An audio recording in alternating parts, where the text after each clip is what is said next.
I get lots of comments from Muslims who reject the Hadith, not just weak Hadiths, anything I quote from the Hadith, even if it's classified as strong by Muslim scholars. Let's look at an example. Here's a recent comment on my video about Muhammad telling his followers to drink camel urine.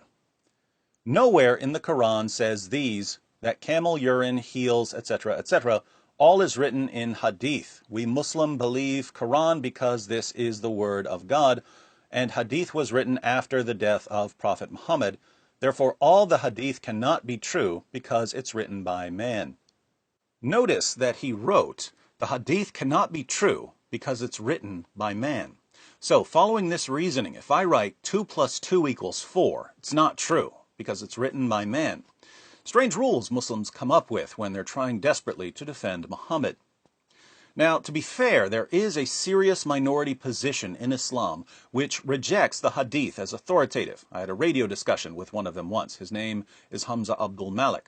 Their position is that the Quran is the word of Allah and contains everything you need to know about how to submit to Allah. Muhammad, from this perspective, was basically just a mailman, someone who passes on a message. If someone sends you a letter, you don't praise and glorify the mailman for delivering it, so why are Muslims focusing so much on Muhammad? So there is an intellectual position that rejects the Hadith as authoritative, but Muslims who take this position are regarded as heretics by most Muslims. Why are they regarded as heretics? Because other Muslims are convinced that some of Islam's most fundamental teachings and practices come from the Hadith, and that the Quran can't really be understood without the Hadith. Orthodox Islam is built upon the twin foundations of the Quran and the Hadith. That's why I find it so fascinating to see a rapidly growing community of Muslims in the comments section who reject the Hadith. But this new generation of Hadith-denying Muslims don't reject the Hadith because they've studied the Hadith and the Quran and Islamic doctrine and concluded that they should reject the Hadith. They reject the Hadith simply because they're so embarrassed by what we find in the Hadith. Let's go through my response to see why they've got a problem. I begin by pointing out the obvious inconsistency. The Hadith cannot be true because it's written by man. Your comment is written by man, so I guess it can't be true. Nice job refuting yourself. More to the point, the Quran commands Muslims to submit to Muhammad's decisions, Quran 465. Muhammad's decisions are found in the Hadith, not in the Quran. So you can't obey the Quran without obeying Muhammad in the Hadith. The Quran also declares that Muhammad is the pattern of conduct for Muslims, Quran 33:21. Muhammad's conduct is recorded in the Hadith, not in the Quran.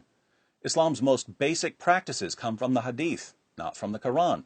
For instance, Muslims are required to recite the Shahada as the first pillar of Islam. The Shahada is found in the Hadith, not in the Quran. The second pillar of Islam is praying 5 times per day. But the Quran only says to pray 3 times per day. 5 daily prayers are found in the Hadith, not in the Quran. All of this leaves you with an interesting dilemma.